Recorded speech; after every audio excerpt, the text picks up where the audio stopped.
Welcome to Karma Chronicles. Please like the video and subscribe. Let's begin. I walked into my parents' dining room still smelling like oil and brake fluid. My boots were muddy, and my hands had that deep-down grime you can't scrub out without a wire brush. Mom looked up from the table, sighed, and said, "You couldn't even change before coming." My name's Jessica. I'm 32. I live in rural Kentucky, about 10 miles outside of Elizabethtown. Before we start, how's your day going, and where are you joining from? I was late, yeah. I'd stayed at the shop past closing to finish up a timing belt for a single mom with 3 kids and a long commute. But no one cared about that. Everyone was already seated. Darren in his overpriced suit, Emily in her little beige sweater dress, Josh scrolling on his phone, and my dad at the head of the table like he still ran something. I dropped into the only empty chair and grabbed a roll. Thought maybe we could just eat and get through it. But Darren leaned back, folded his arms, and looked straight at me. "You know," he said, "it's insane that you're still messing with junkers while the rest of us are drowning." I froze with the butter knife in my hand. We're over here carrying the family name. Real careers, real stakes. And you're off playing grease monkey like it's a hobby. Dad cleared his throat. He's got a point. This family's built on business, Jessica, not backyard projects and busted-up pickups. I didn't even look at them. I just buttered the roll. Chewed. Emily jumped in next, flipping her blonde ponytail like she was on a soap commercial. "You know what I think? I think you hide behind all that engine gunk because you're scared of growing up." Grown-ups don't spend their lives fixing other people's messes. Josh didn't say anything, but he smirked. That smug college kid look, like he'd already made it just by majoring in business strategy or whatever the hell it was. Mom sighed and rested her elbows on the table. "We haven't had you for a real holiday in 3 years. Jessica, you need to grow up. Find a respectable life. One with direction." I stared at my plate and kept chewing. I could have said something. I could have reminded them that I paid off my mortgage by 30, that I own my shop outright, that I employ 8 full-time mechanics. But I knew how this would go. Every time I pushed back, it just gave them more ammo. So I stayed quiet, let them talk, let them think they'd won.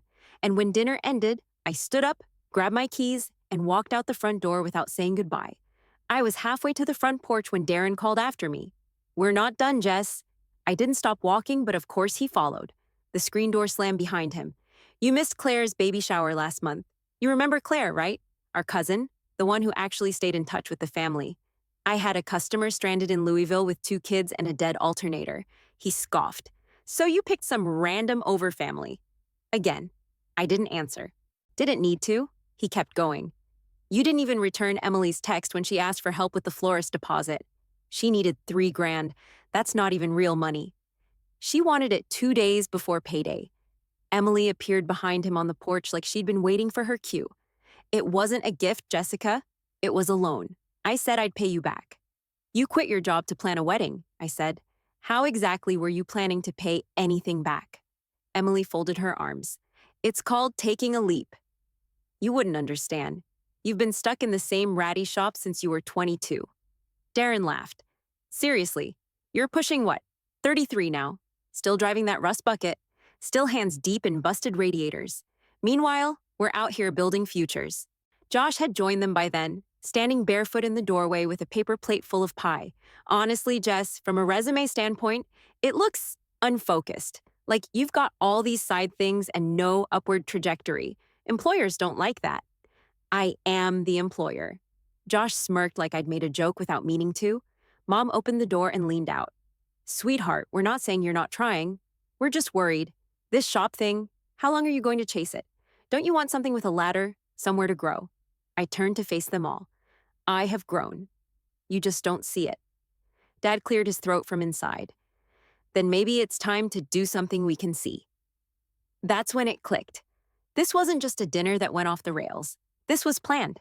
They'd talked about this, compared notes, probably in one of those family group texts I wasn't on. My rescue project complex, Darren would have called it. That tone he used like I was a kid bringing home injured birds. Josh tried again. "You're doing good things." But it's like emotional charity work, not a business. I pay taxes, I make payroll, I sign contracts. "But there's no scale," Darren said, shaking his head. "You're not building anything that lasts. You're patching leaks with duct tape. Emily muttered, Yeah, and missing everything important while you do it. The porch light buzzed over us. A bug zapped into it and fell to the concrete. I looked at each of them. Are we done now? No one answered.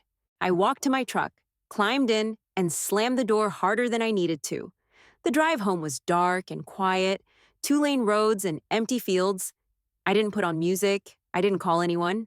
I just drove. I could still hear their voices, like static in the back of my skull.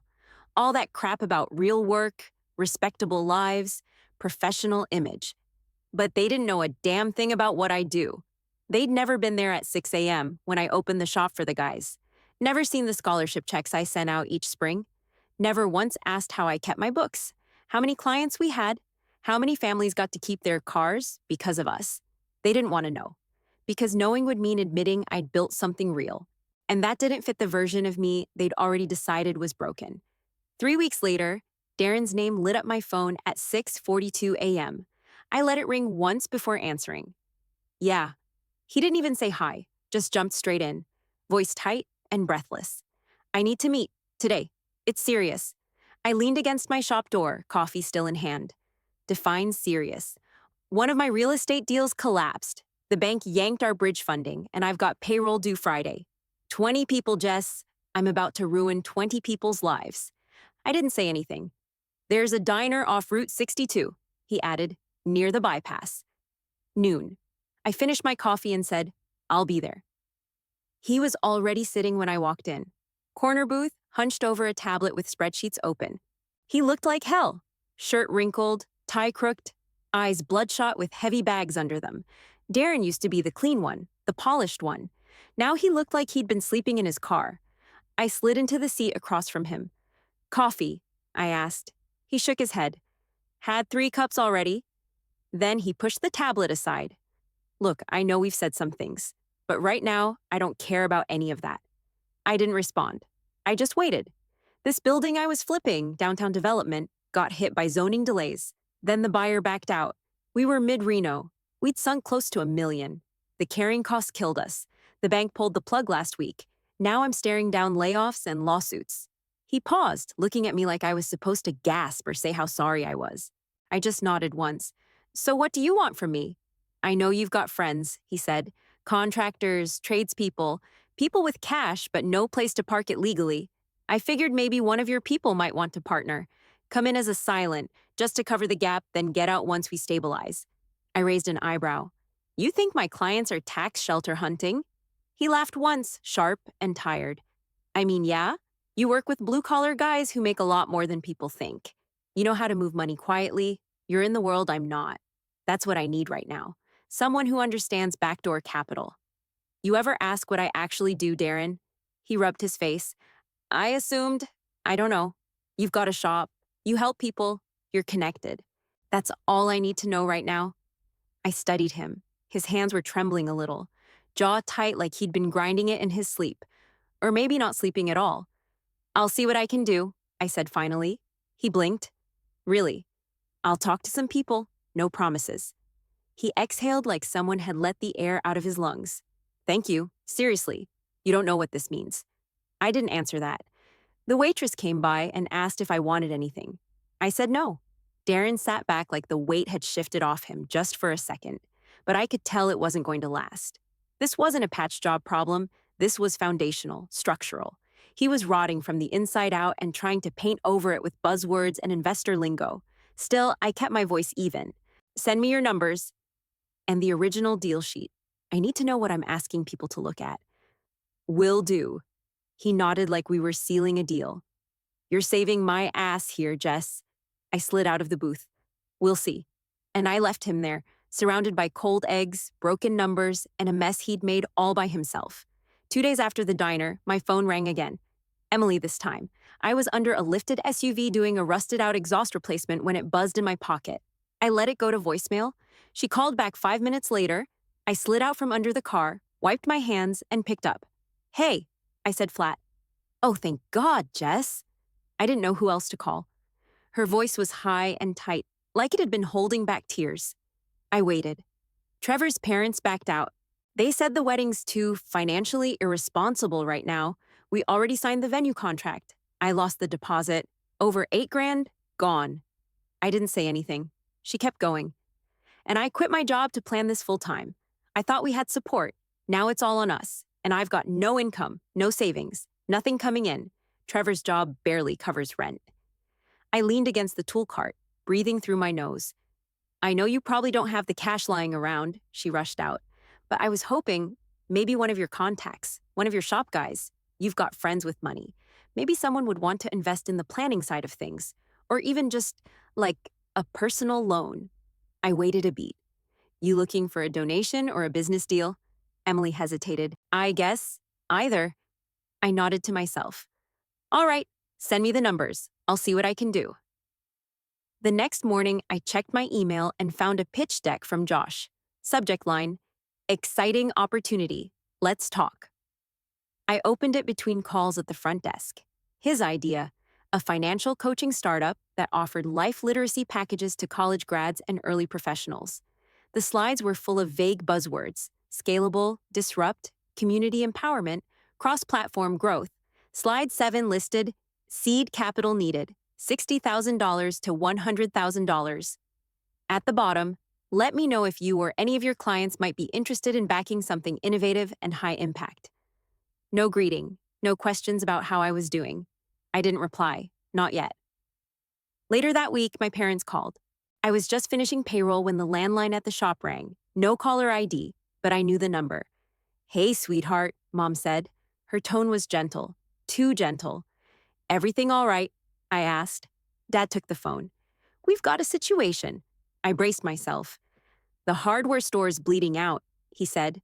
Lowe's moved in 15 miles south, and the foot traffic's just disappeared. Your mother and I have been putting our own savings in for the past 6 months. We're down to fumes. I didn't say a word. We're thinking about selling the house, he continued, just to float the store through the holidays, but we'd rather not unless we have to. Mom chimed in, voice hopeful. We were wondering, do you know anyone? Maybe someone in your circle who'd be willing to invest or boost our marketing. We heard you might have access to small business support. Word gets around, you know. That part almost made me laugh. No one ever asked what I did, just assumed I had people.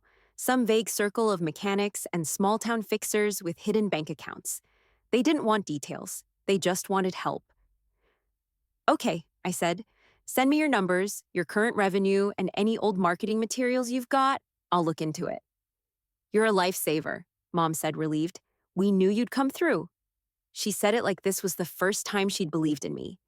I hung up the phone and just sat there for a minute, staring out the shop window. Darren, Emily, Josh, now them, one by one, like dominoes. All of them falling. All of them reaching out. Not because they'd changed their minds about me, but because they were desperate. And they still had no clue who they were really asking. I pulled into the lot just after 7 the next morning. Not the garage, my real office. Big brick building with navy blue trim, tucked behind an industrial park outside Bowling Green. Sign out front read, D&R Mobility Services, corporate headquarters.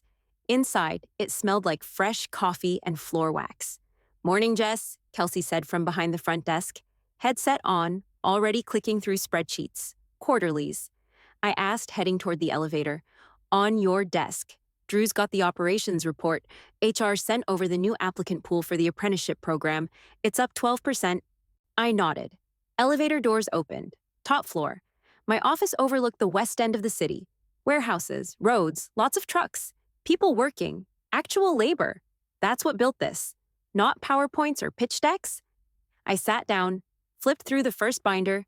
Q2 performance was strong. Again. 10 auto service centers across 3 states, 4 mobile repair units, a vocational school with 600 active students, revenue $22.4 million, YTD.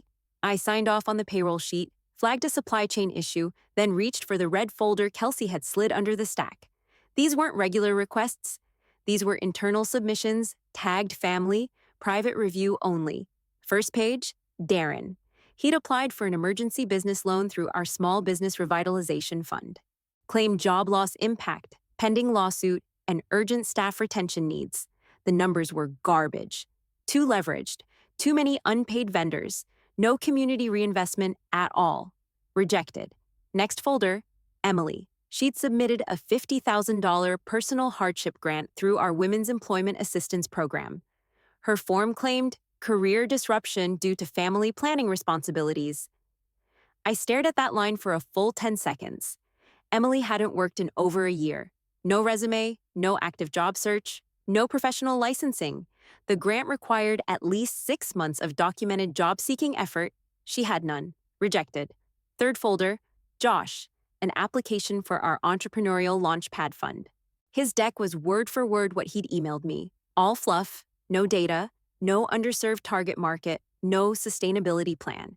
I flipped to the eligibility rubric. His proposal scored 42 out of 100. Minimum qualifying score, 70. Rejected. Last folder, my parents. They'd requested a marketing boost grant for family-owned retailers. They'd written it together. I could tell by the uneven grammar.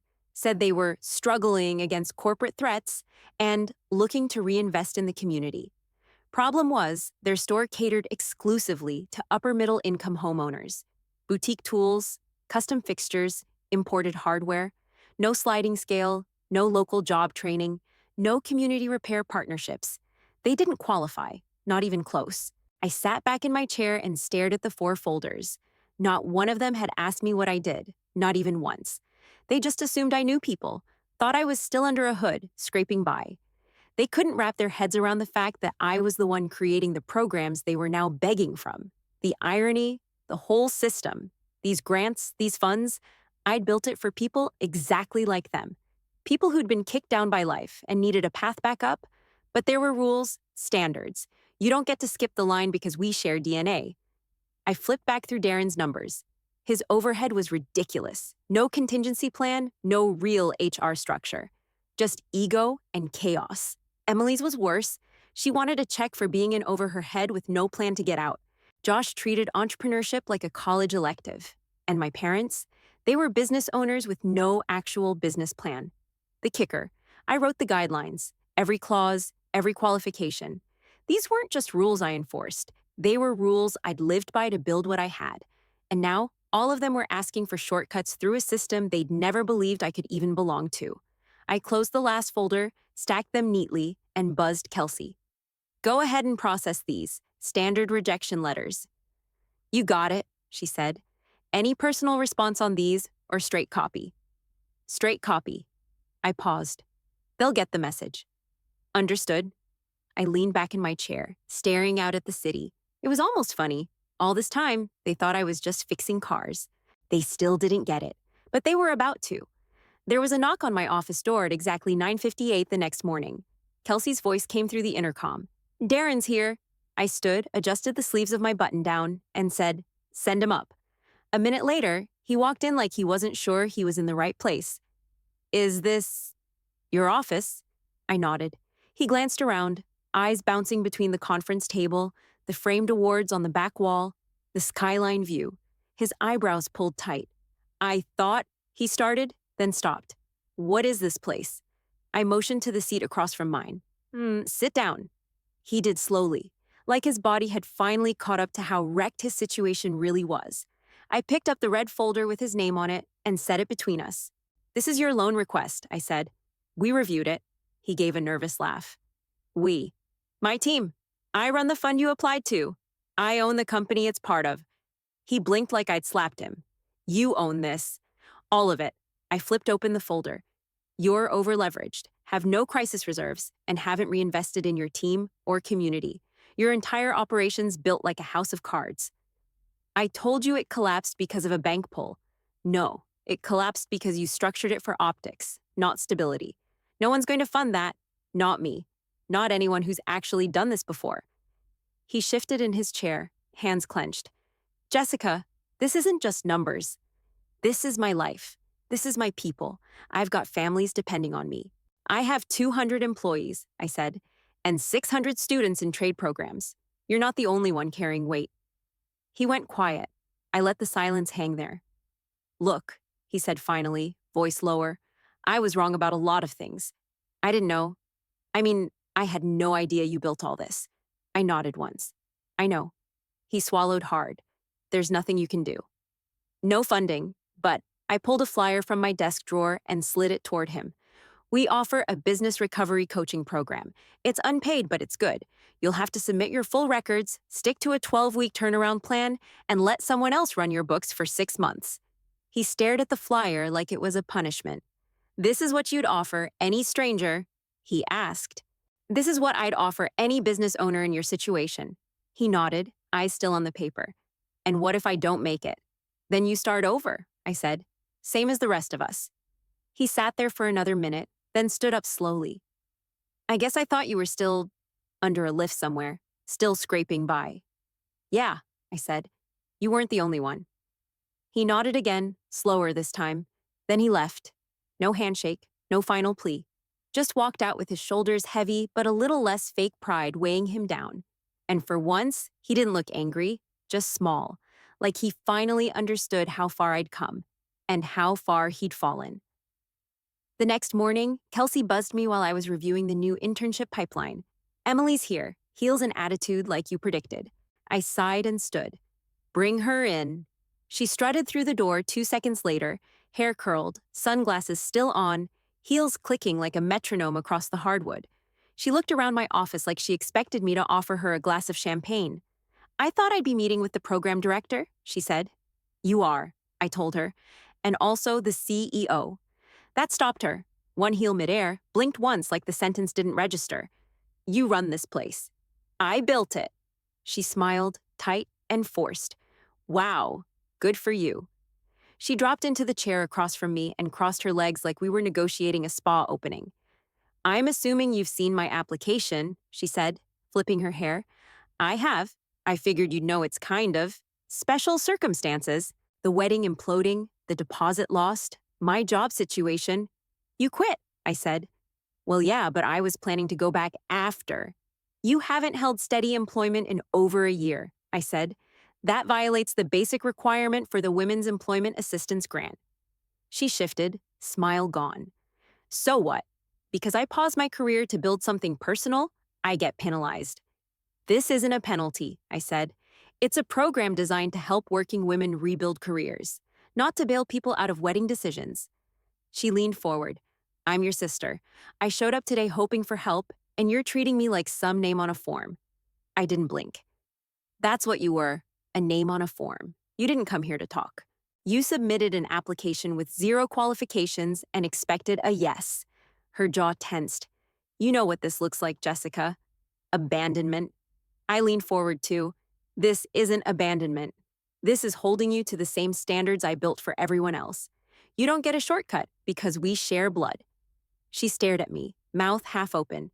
You came in here thinking I was the gatekeeper, I said. I'm the one who designed the damn gate. She didn't respond, just stood up, heels quieter this time. I hope this power trip was worth it, she muttered, and walked out without another word. An hour later, Josh showed up in a button-down 2 sizes too big and a laptop bag slung over his shoulder like a trophy. Hey, Jess, he said, grinning like this was a career fair. Appreciate you making time. Let's just get to it, I said, waving him to the chair. You're here about the Entrepreneurship Fund. He opened his laptop.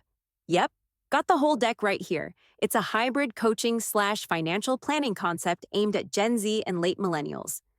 We're focusing on social impact, community education, and long-term wealth empowerment. I raised a brow. You rehearsed that. He laughed nervously. Kind of. I grabbed his folder from my desk and opened it. You're pitching a coaching platform with no underserved audience, no beta testing, and 0 financial projections past month 4. Josh frowned. It's a startup. You build as you go. The market will evolve once we scale. That's not how investing works, I said. You're not solving a real problem. You're just trying to sound like you are? He leaned back, his tone shifting. So what? You just shoot down any idea that doesn't check all your little boxes. No, I said. But if you want other people's money, you need more than buzzwords and optimism. You need a business. This isn't one. His mouth opened like he wanted to argue again. But then he stopped. He looked around. Really looked. At the company plaques, the photos of my staff, the award from the state's technical board. You built all this, he asked quietly. Every piece. He nodded once, slower than before. All right, he said. Guess I've got some homework. He stood, shook my hand, and walked out. No slamming, no sulking, just thinking, maybe for the first time. 15 minutes after Josh left, Kelsey buzzed me again. They're here, matching outfits. You want me to stall? No, I said. Send them in. My parents stepped through the door like they were walking into a job interview. Dad wore his old gray suit from church, and Mom had on a pale pink blazer I hadn't seen since Emily's graduation. They both smiled tight, nervous, expectant. Are we meeting your manager, or? Dad asked, glancing around the office. Nope, I said, standing up. You're meeting me. Mom blinked. You mean, this is your office? I built this company? I gestured around us. Top to bottom. You're in my headquarters. They froze. Dad's eyes swept the room, taking in the plaques, the team photos, the branded mugs, and calendars. Mom looked smaller than usual, like the seat cushions had swallowed half of her. You run this whole place, she finally asked, barely above a whisper. I nodded. Yes. I sat down, pulled their red folder from the stack, and placed it between us. Your grant application came through our small retailer boost program, I said. It was reviewed, like the rest. Mom swallowed. We just thought, maybe someone in your network could help. We didn't expect it to be you. I know. I flipped the folder open. You don't qualify. Your shop doesn't serve under-resourced or rural communities. You sell to mid- and upper-income homeowners. The program's for struggling stores that serve essential needs. Food, tools, appliances, household goods. You sell high-end drawer pulls. Dad didn't say anything, just stared at the papers. I've spent years building grant criteria to make sure resources go where they're actually needed. I don't make exceptions, not even for family. Mom's eyes welled up. She reached for a tissue from her purse but didn't say a word. You could have just told us, she finally said, voice shaky. All those years, why didn't you ever say? I leaned back in my chair. Because every time I talked about my work, you told me to stop wasting time. You called it a hobby. You said I'd grow out of it. Why would I bother explaining? Dad looked like someone had pulled the rug out from under him. He rubbed his jaw. So, what exactly do you do? I stood up, walked to the window, then turned to face them. I started with a 2-bay garage, worked 16-hour days, saved every dollar. I opened 3 more shops, then started hiring techs. I built a vocational school so I could train people myself. We now operate 10 auto centers, 4 mobile repair fleets, and a tech school with over 600 students. We've placed over 1,000 graduates into skilled jobs. I pointed at the wall. This company runs 3 business development programs, a workforce transition fund, 2 regional grant initiatives, and a scholarship foundation. Mom's tissue was soaked. She looked at me like she didn't recognize me. Dad just stared. We bring in over $20 million a year, I said, and it all started with an oil change on a busted Civic in a gravel driveway. They didn't speak. I sat back down. This isn't about money, I said. It never was. It's about building something that lasts, giving people tools to build their own lives. They looked like they'd been hit by a train. Finally, Mom whispered, we had no idea. No, I said. You didn't. They left the office without another word. No argument, no lecture, not even a hug. Just quiet. For the first time, they all finally shut up long enough to let reality catch up. And reality didn't waste time. 2 weeks later, Darren filed for bankruptcy. His business account was frozen, 2 of his employees quit, and the landlord locked the doors on one of his properties. Emily canceled the ballroom, the horse-drawn carriage, and the open bar. She cut her guest list from 200 to 30, said they'd do something simple and meaningful in a public park, like it was her idea all along. Josh moved back in with our parents. Couldn't afford his apartment, couldn't get his app off the ground, couldn't get traction with a single investor, especially after word got around about his social impact pitch falling flat. Mom and Dad put the house on the market, first time in 38 years. The sign went up on a Thursday. By Saturday, half the neighbors knew. I watched it all unfold without stepping in. At least not the way they wanted. No checks, no bailouts, no handouts, just information, tools. I sent Darren the full packet for the recovery coaching program I'd offered earlier. Matched him with one of our outside advisors, a retired logistics CEO who didn't care about family drama. Darren stuck with it. probably because he had no other option.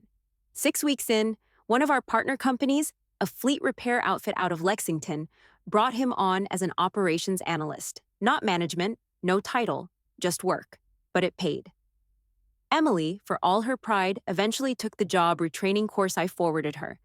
3 months later, she was working part-time at a nonprofit that handled logistics for shelter services. She still wore nice shoes, but they were flats now. No more stilettos. Josh came in one day to drop off a resume. For a real job this time, not a pitch, not a dream. Just an entry-level admin slot at our vocational school. Kelsey gave me the resume. I told her to interview him like anyone else. She did. He got the job. He showed up every day. On time, no buzzwords, no deck, just work. As for mom and dad, they moved into a rental 2 towns over. Smaller house, smaller yard, less pride, more perspective. I found them a contact at a nonprofit that helped small-town shop owners restructure under new models. Co-ops, online pivoting, service add-ons. They started attending webinars. I never once got a thank you call, but they listened. That was enough.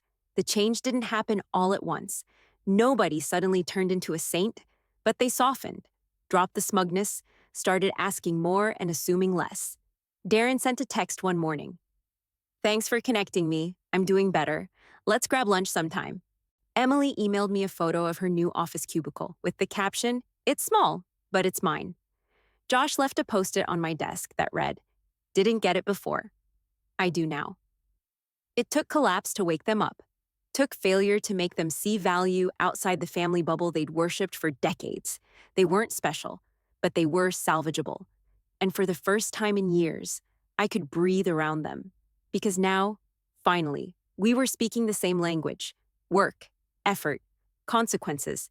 Emily's apartment smelled like roasted turkey and those frozen rolls she used to burn. This time, she didn't burn them.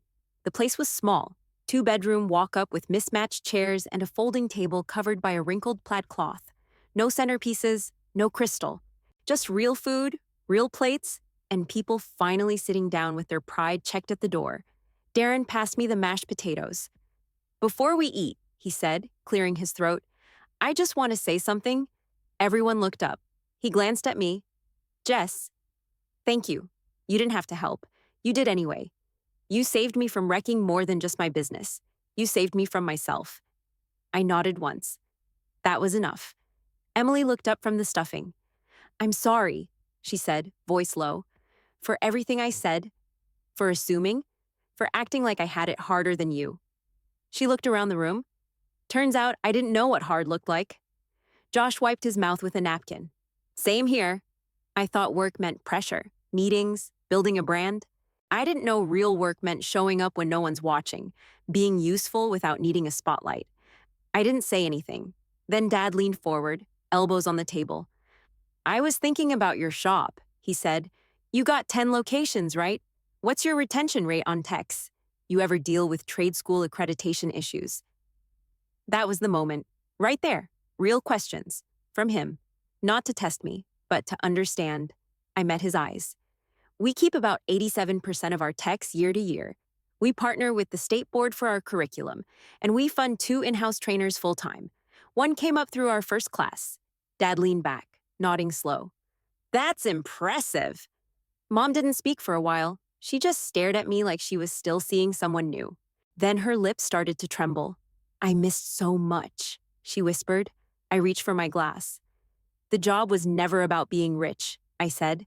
"It was about giving people something to stand on, teaching them how to build lives that don't fall apart just because one thing goes wrong." I looked around the table, tired faces, smaller portions, but more gratitude than I'd ever seen from them before. "You weren't the exception," I said quietly. "You were the example." No one argued. They just listened, really listened. And for the first time, I felt like I belonged at that table, not as the black sheep, not as the fixer, just as me.